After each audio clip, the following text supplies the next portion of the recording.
जो रोज प्रार्थना करते हैं उनके जीवन में चमत्कार होता ही होता है।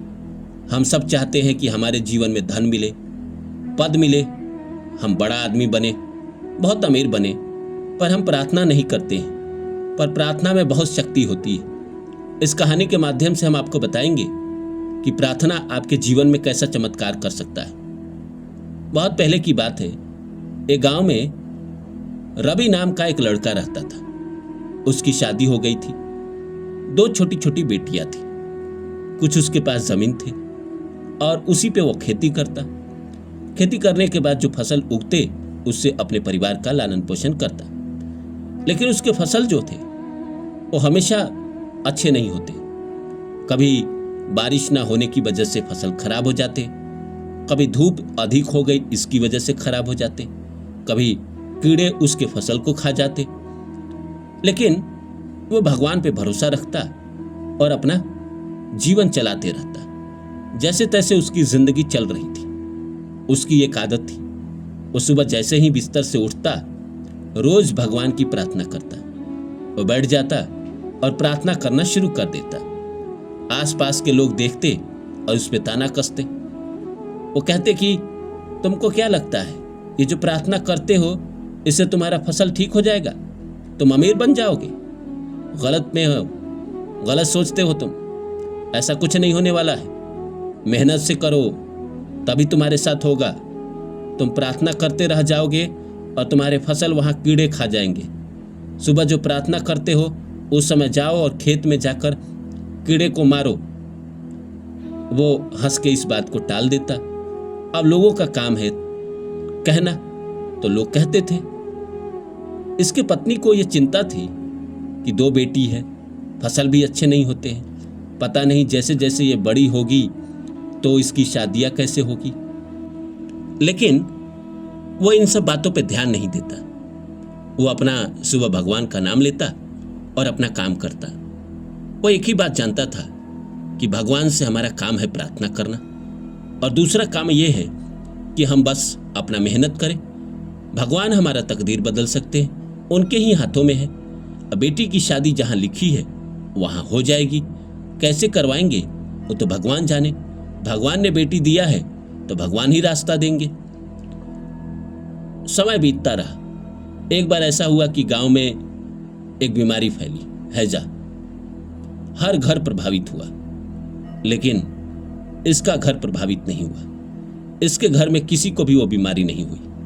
बाकी गांव के सारे लोगों को बीमारी हो गई। अब लोग अचंभे में आ गए कि भाई ऐसा कैसे हो सकता है कि हर घर को बीमारी हुआ और उसके घर को बीमारी नहीं हुआ। अब ये इंसान जो भगवान की रोज प्रार्थना करता था, इसके बीवी बच्चे प्रार्थना नहीं करते थे। जैसे इन लोगों ने देखा कि इसके घर में कोई बीमारी नहीं आई, पूरे गांव में आई, तो इन लोगों का भी विश्वास बढ़ने लगा। ये लोग भी रवि के साथ सुबह अब प्रार्थना में बैठने लगे और गांव के लोग बीमारी इलाज कराने लगे। इसने गांव के लोगों की बड़ी मदद की। इसके परिवार ने गांव के लोगों की बड़ी मदद की। गांव में जो इसके साख जो कमजोर हो गए थे अब धीरे धीरे ठीक होने लगे।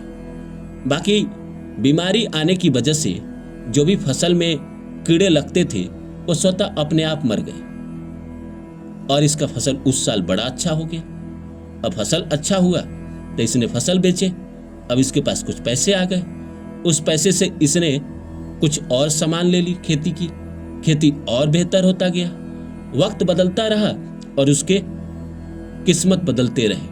और एक समय ऐसा आया कि वो बड़ा घर ले लिया, बैलगाड़ी ले ली और अपना काम कई गुना ज्यादा बढ़ा दिया। बेटी की शादी की रही बात, तो जैसे ही इसके वक्त बदले, इसके पास पैसे आए, बैलगाड़ी आई, कुछ जमीन इसने और खरीद लिए, तो लोग खुद ही रिश्ता लेकर आने लगे। अब इसकी पत्नी ने कहा कि ये सब जो हुआ है इस आदमी के प्रार्थना करने का नतीजा है। तो प्रार्थना हमारी जिंदगी में एक दिन में कुछ नहीं करता है, लेकिन अगर हम रोज प्रार्थना करते हैं तो कहीं ना कहीं भगवान हमारी किस्मत बदल देते हैं। तो नमस्कार दोस्तों, मेरा नाम है रानू बाबू और जैसा कि आप सभी लोग जानते हैं कि मैं आपके लिए मोटिवेशनल वीडियो और स्पिरिचुअल वीडियो लेकर आता हूँ। इसी श्रृंखला में आज लेकर आया हूँ कि जो रोज प्रार्थना करते हैं उनके साथ ऐसा चमत्कार होता है। तो हमें क्या रोज प्रार्थना करना चाहिए? बिल्कुल करना चाहिए। आइए सब्जेक्ट को शुरू करें। इससे पहले आप सभी से रिक्वेस्ट है, please like my video and subscribe my channel. दोस्तों, अमेरिका में ऐसा नियम है कि जब भी लोग खाने बैठते हैं उससे पहले भगवान का धन्यवाद देते हैं, भगवान का शुक्रिया अदा करते हैं। वो इसीलिए करते हैं कि भगवान ने ही तो दिया है सब कुछ। अगर आज आपको कुछ खाने को मिल रहा है तो भगवान का ही तो दिया हुआ है। अगर आप सुबह और शाम दोनों वक्त अच्छे से खाना खा पा रहे हैं तो ये क्या ब्लेसिंग नहीं है? भगवान की कृपा नहीं है? इस दुनिया में 50% आबादी सुबह खाती है तो शाम के बारे में सोचती है, शाम को खाती है तो सुबह के बारे में सोचती है। इतनी गरीबी है दुनिया में, और आप दोनों वक्त अच्छे से भोजन करते हैं। सोने के लिए आपको बिस्तर मिलता है, एक घर मिलता है, भले उस घर में 4 आदमी सोए, या आप हो सकता है कि अब पलंग पे ना सो के खटिए पे सोते हो, नीचे सोते हो, लेकिन सोने के लिए बिस्तर मिल रहा है। तो क्या ये ब्लेसिंग नहीं है? भगवान की कृपा नहीं है? और अगर हम भगवान की प्रार्थना करें तो भगवान हमारे जीवन में चमत्कार नहीं करेंगे? दोस्तों, इस वीडियो में मैं आपको एक ट्रिक बताता हूं, आप इसको अपने जीवन में अप्लाई करके देखिएगा, चमत्कार होंगे ही होंगे। कभी आप रात में बीमार हो, आपको सर्दी जुकाम हुआ, या आपको थोड़ी बहुत लग रही है कि मुझे फीवर हुआ, और आप एक काम करो, आप अपना 10 सेकंड के लिए सांस रोको और आप भगवान से प्रार्थना करो कि हे भगवान, हे प्रकृति, मुझे जो फीवर हुआ है इसको ठीक कर दो। सांस रोके रहना है और प्रार्थना मन से करना है। बोल के तो आप कर नहीं सकते, बोलेंगे तो सांस लेंगे, तो मन से प्रार्थना करना है। सांस रोकिए, अभी आप एक बार करके देखिए। अभी आप जैसे सांस रोक लीजिए, मेरे साथ सांस रोकिए, सांस रोक लीजिए, और आप कोई भी विचार भगवान को भेजिए। सांस लेना नहीं है, सांस रोके रहना है, और फिर आप जब उस विचार को खत्म कर दे, आप सांस छोड़ दीजिए। और आप ऐसा प्रयोग करके देखिएगा, आपके साथ जीवन में चमत्कार होगा। अगर आपने ऐसा प्रयोग किया और आपने कहा कि मेरा सर्दी ठीक कर दीजिए, तो सुबह उठेंगे तो सर्दी ऑटोमेटिक ठीक हो गई। या शाम तक सुबह ना हुआ हो तो अगले दिन शाम तक आपकी सर्दी ठीक हो जाएगी। बुखार लगा हो तो भी ठीक हो जाएगा। अगर ऐसा हम रोज करें, भगवान से एक ही चीज मांगे, तो क्या भगवान हमें नहीं देंगे? देंगे। ये भी तो हम प्रार्थना ही कर रहे हैं, ये भी तो हम पुकार ही रहे हैं। इस दुनिया में हमें मांगना पड़ता है। मांगेंगे नहीं तो भगवान हमारी बात सुनेंगे कैसे? अब लोग कहेंगे भगवान तो अंतर्यामी है, सब जानते हैं, लेकिन आपकी क्या जरूरत है वो उनको कैसे पता है?